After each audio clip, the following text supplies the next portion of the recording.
assume command. Because Guitarist it's Moss the Hills worst. and magician Julian Butler Well, were it's doing the their biggest, best to help people escape the sinking ship.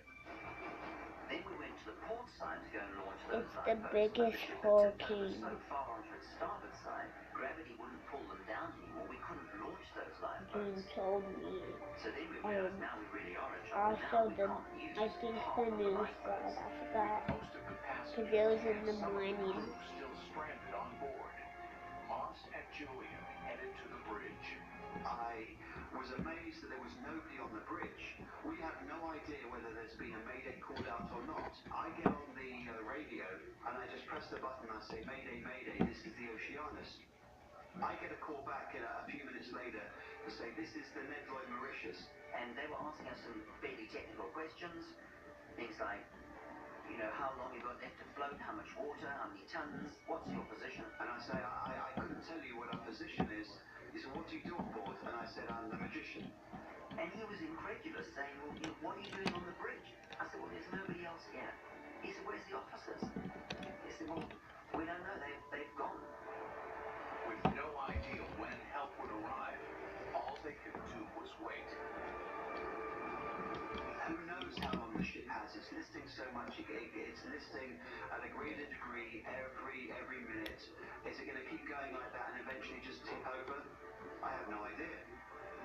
9 hours after the Oceanos began to sink, 3 ships finally responded to the Mayday call, and the South African Air Force dispatched 16 helicopters.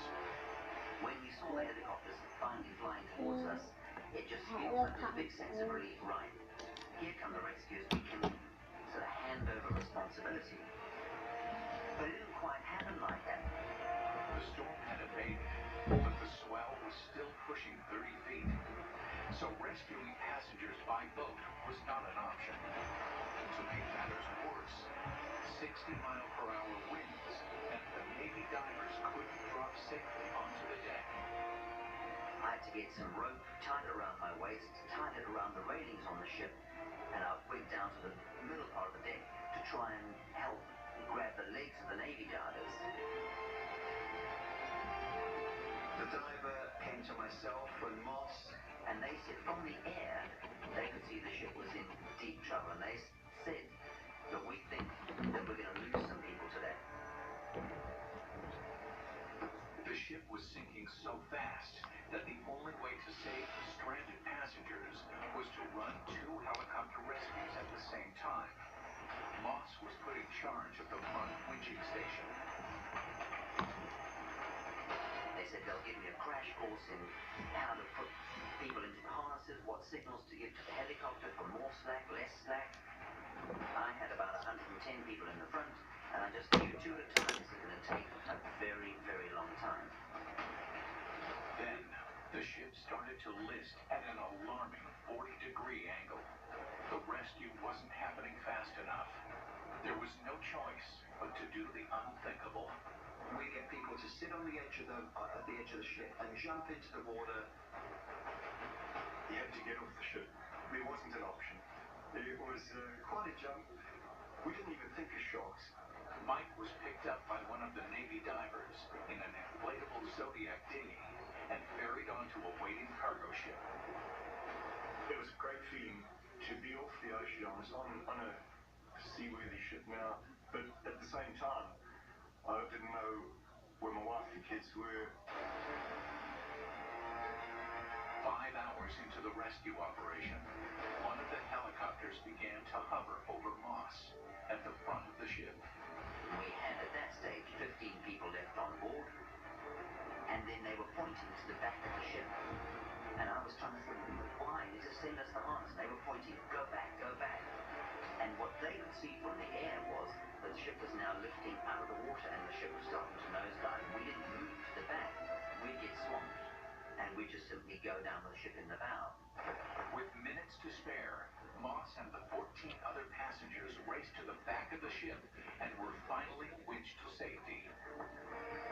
I'm winched into the helicopter and I look down at the stricken Oceanus and wow, what a sight. I'm safe, I'm alive, and we got everybody off.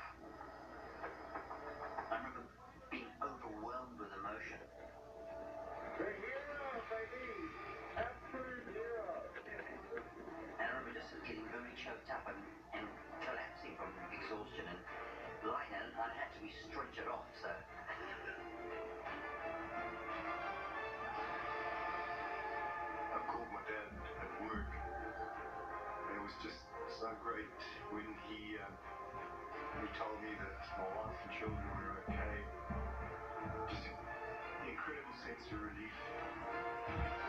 At 1:30 p.m., 17 hours after she began taking on water, the 7,500-ton Oceanos plunged nose first into the sea. Amazingly, not a single life had been lost. Still emotional. Yeah. Good to be here.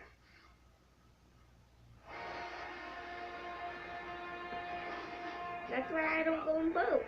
It's not just when we're at sea that the weather can catch us off guard. Snow-capped mountains might look beautiful, but they too can be deadly. As one pro snowboarder found out, when his passion for the slopes nearly cost him his life.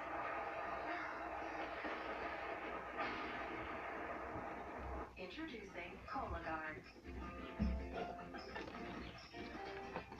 Okay, now it's taking a long time. To feel this special, you need to Okay, eat this special. so goodbye. Start your day with crunchy whole grain flakes and real